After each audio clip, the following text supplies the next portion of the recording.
Mjambo na habari za mchana, wapendwa wasikilizaji na watazamaji wa Kivu News Info, tunakaribisha tena kuungana nasi katika matangazo yetu ya mchana leo, ikiwa ni Jumatano tarehe 1 Julai mwaka 2026. Tunashukuru kwa kuendelea kuwa nasi katika mwanzo wa mwezi mpya wa Julai. Tunaendelea kukuletea habari muhimu za uhakika na zenye kugusa maisha ya wananchi kutoka mashariki mwa Jamhuri ya Kidemokrasia ya Kongo, ukanda wa maziwa makuu pamoja na sehemu nyingine za dunia. Miongoni mwa habari tulizokuandalia ni maendeleo ya hali ya usalama mashariki mwa nchi, taarifa kuhusu ugonjwa wa Ebola pamoja na matukio mengine kuhusu hali ya kisiasa, kijamii na kiuchumi.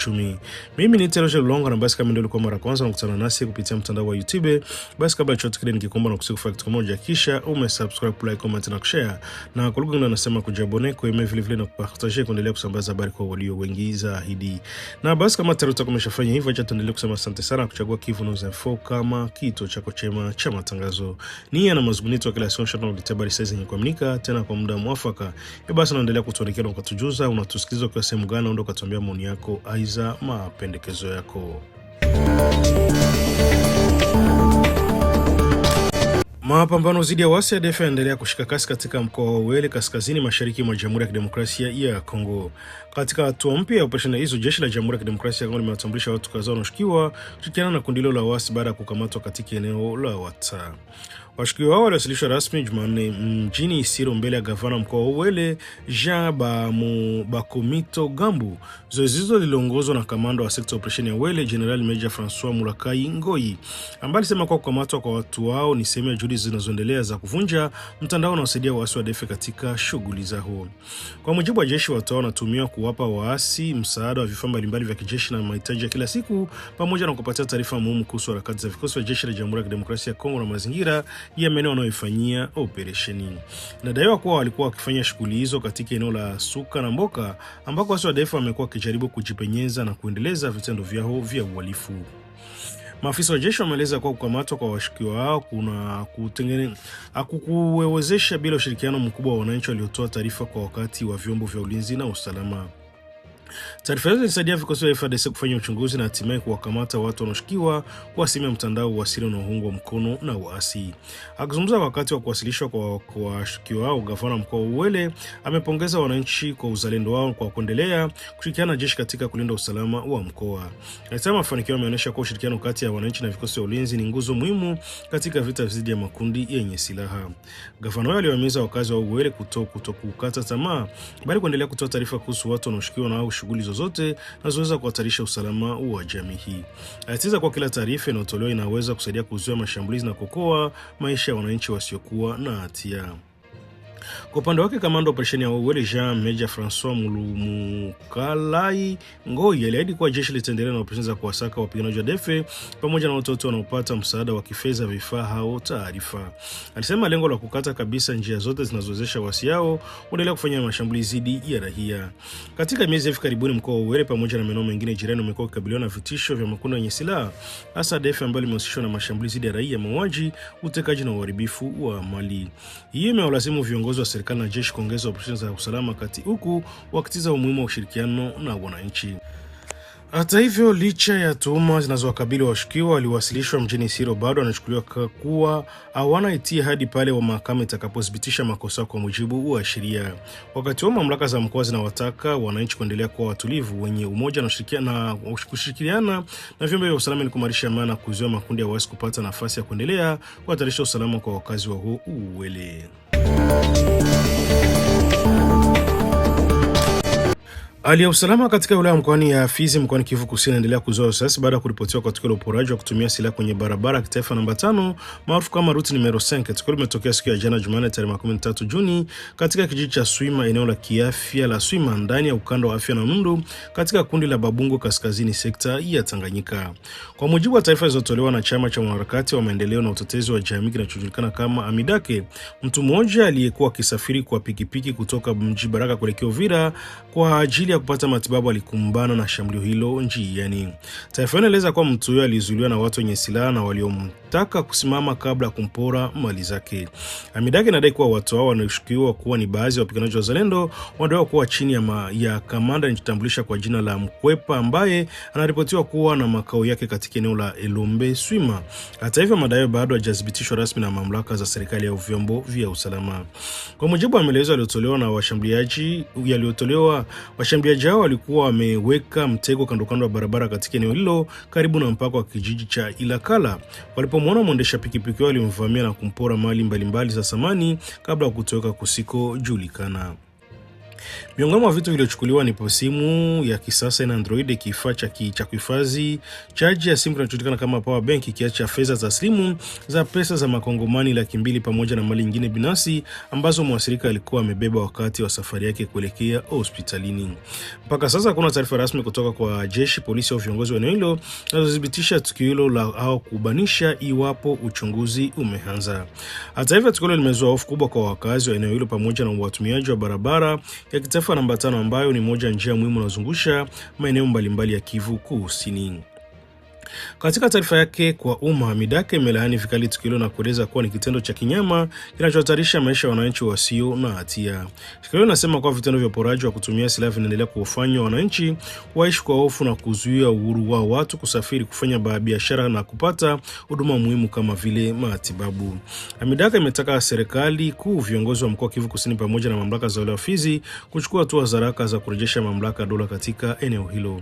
Shirika hilo limesisitiza kuwa uwepo wa kutosha wa vikosi vya usalama ni muhimu ili kulinda wananchi na kuhakikisha barabara kuu zinakuwa salama kwa wasafiri wote.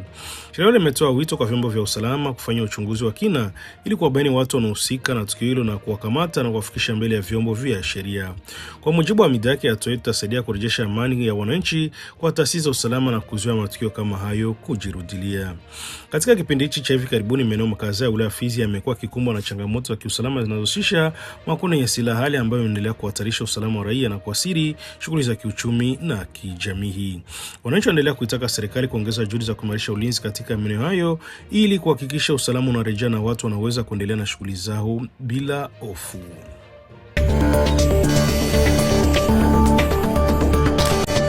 Ripoti ya kundi ya wataalamu wa Umoja wa Mataifa inaeleza kuwa Rwanda inaendelea kuwa na idadi kubwa ya wanajeshi wake katika maeneo ya mashariki mwa Jamhuri ya Kidemokrasia ya Kongo. Kwa mujibu wa ripoti hiyo, Rwanda inadaiwa kupeleka zaidi ya wanajeshi 8,000 kwa jeshi la Rwanda, RDF, wakiwemo wajeshi wa vikosi maalum, pamoja na kusafirisha silaha nzito na vifaa vya kisasa vya kijeshi katika maeneo mbalimbali ya mapambano. Ripoti inaeleza kuwa wanajeshi hao walitumiwa katika mstari tofauti wa mapigano kwa kutumia teknolojia za hali ya juu za kijeshi, vifaa vya kisasa pamoja na operesheni za anga. Wataalamu wa Umoja wa Mataifa wanasema mbinu hizo zimeongeza uwezo wa kijeshi katika maeneo yanayokabiliwa na mapigano mashariki mwa DRC. Kwa mujibu wa tathmini iliyofanywa na kundi hilo la wataalamu wa Umoja wa Mataifa, hadi mwezi Disemba mwaka 2025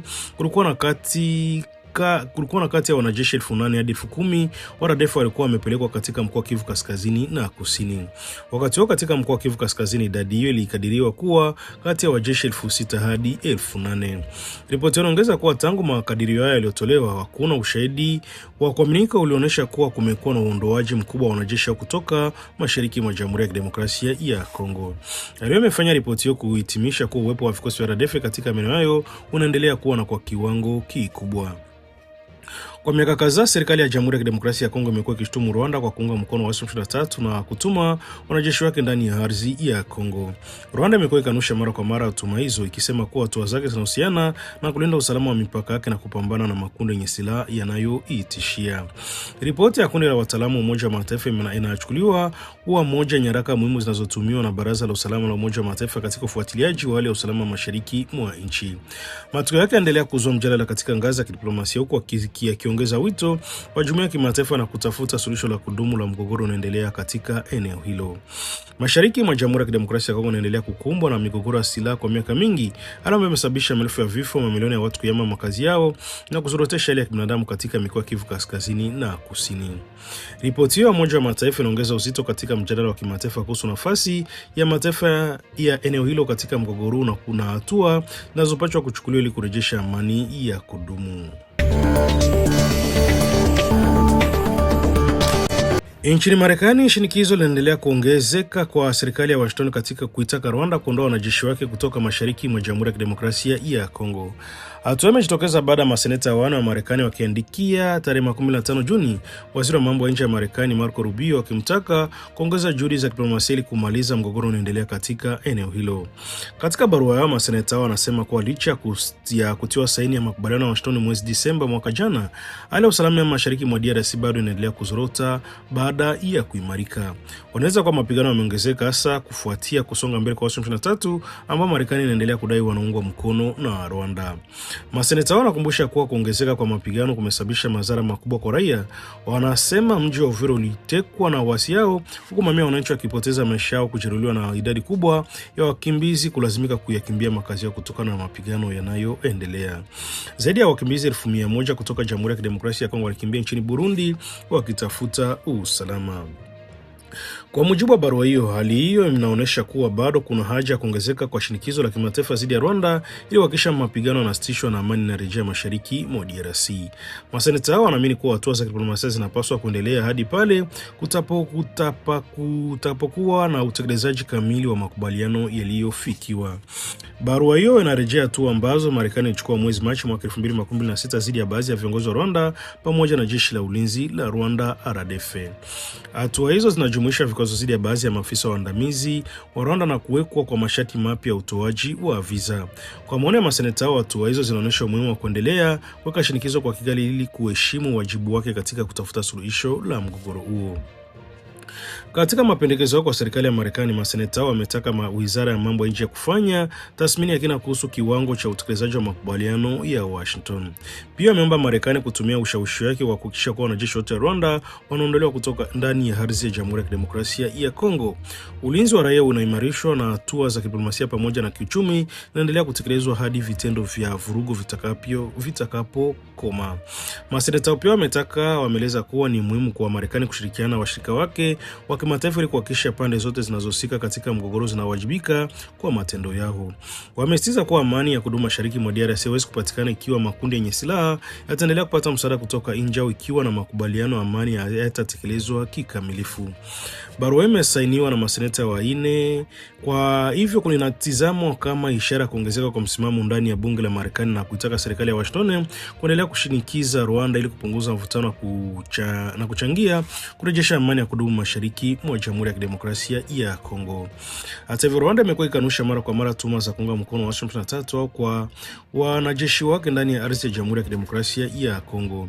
Kwa upande wake, serikali ya Kinshasa pamoja na mataifa kadhaa za magharibi vinaendelea kudai kuwa kuna ushahidi unaonyesha uwepo wa wanajeshi wa Rwanda na msaada unaodaiwa kupewa waasi hao.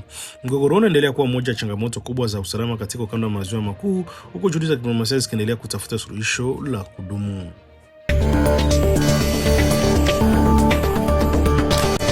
Ripoti ya mwisho ya kundi ya wataalamu wa Umoja wa Mataifa iliyochapishwa tarehe 11 Juni imeeleza kuwa muungano wa M23 ndio kundi la waasi linalotumiwa kuhusika na sehemu kubwa ya ukiukwaji wa sheria za kimataifa na za binadamu katika mashariki mwa Jamhuri ya Kidemokrasia ya Kongo. Kwa mujibu wa ripoti hiyo, M23 unatumiwa kutekeleza mauaji ya raia, kuharibu vijiji, kuchoma nyumba pamoja na mali za wananchi na kuangamiza vyanzo vya kujikimu katika maeneo ya machifu ya Bwito na Bwisha yaliyopo katika wilaya ya Rutshuru mkoani Kivu Kaskazini. Umoja wa Mataifa unasema vitendo hivyo vimeacha maelfu ya familia bila makazi na bila njia za kujipatia mahitaji ya kila siku.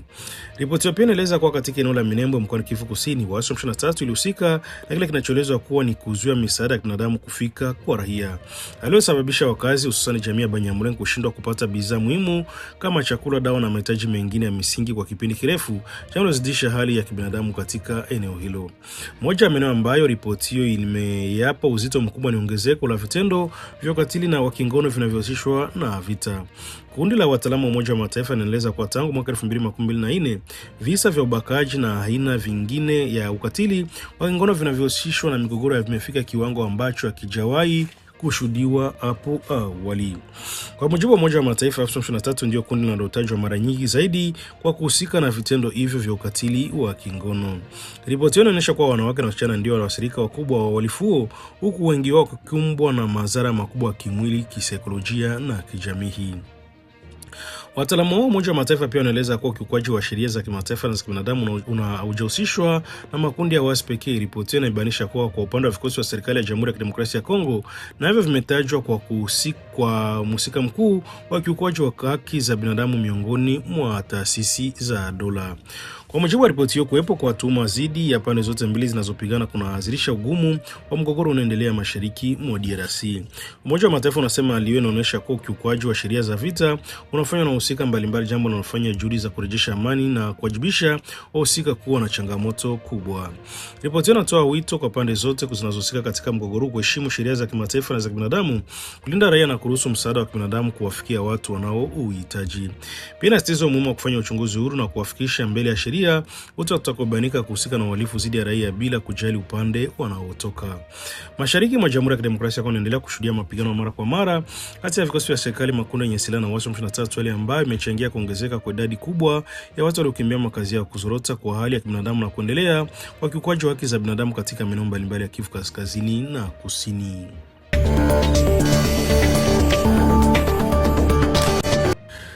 Baraza la Usalama la Umoja wa Mataifa limepitisha azimio namba 2825 la mwaka 2026 linaloongoza kwa kipindi cha mwaka mmoja hatua za vikwazo dhidi ya Jamhuri ya Kidemokrasia ya Kongo. Azimio limepitishwa siku ya jana tarehe 13 Juni ikidumisha mfumo wa vikwazo ambavyo unajumuisha marufuku ya usafirishaji wa silaha kwa wahusika wanaolengwa, marufuku kwa kusafiri kwa baadhi ya watu binafsi, pamoja na kufungiwa mali za watu au makundi yanayoibanika kuchangia machafuko nchini. Kwa mujibu wa Umoja wa Mataifa, hatua hiyo inalenga kuendelea kuzuia makundi yenye silaha na watu wanaochochea migogoro kupata rasilimali, silaha na msaada unaoweza kuongeza machafuko katika mashariki mwa Jamhuri ya Kidemokrasia ya Kongo.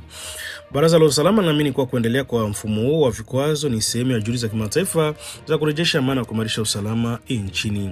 Wakati wa kueleza msimamo wao Marekani kuhusu upatikanaji wa kura huyo, balozi wa Marekani katika Umoja wa Mataifa Jennifer Keta alieleza kuridhishwa kwa kuingizwa kwa kipengele kipya ndani ya azimio hilo.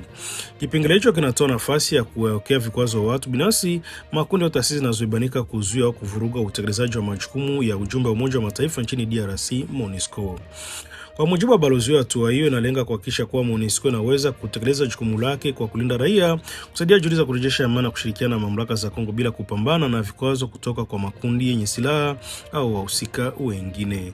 Jennifer alisisitiza umuhimu kwa kipengele kingine kinachojumuisha katika azimio hilo ni kuchambua wazi kwa uchimbaji na biashara haramu, rasilimali za asili na miongoni mwa sababu zinazochochea na kuifadhili vita vinavyoendelea mashariki mwa Kongo. Alisema biashara hiyo haramu inaendelea kuwapatia mapato makundi yenye silaha au yanachangia kuendelea kwa mapigano na kuzorotesha juhudi za kurejesha amani. Kwa upande mwingine, Marekani inatumia fursa ya kusisitiza tena umuhimu wa kuwafikisha mbele ya sheria wote wanaohusika na mauaji ya wataalamu wawili wa Umoja wa Mataifa. Wataalamu hao waliuawa mwaka 2017 walipokuwa wakifanya uchunguzi kuhusu hali ya usalama katika eneo la Kasai, tukio ambalo limezua mshtuko mkubwa ndani ya jumuiya ya kimataifa. Marekani inaeleza kwa pamoja na kupita kwa miaka kadhaa tangu mauaji hayo, bado ni muhimu kuhakikisha kuwa haki inatendeka na wahusika wote wanawajibishwa kwa mujibu wa sheria. Washington pia imepongeza kile kinachokiita maendeleo ya hivi karibuni yaliyofikiwa na mamlaka ya Jamhuri ya Kidemokrasia ya Kongo katika mapambano dhidi ya kutokuwajibika kwa wahalifu wa makosa makubwa. Kupitishwa kwa azimio namba 2825 kunafanyika wakati ambako wale usalama mashariki mwa DRC bado wanaendelea kuwa tete kutokana na mapigano kati ya vikosi vya serikali na makundi mbalimbali yenye silaha, hususan waasi wa M23.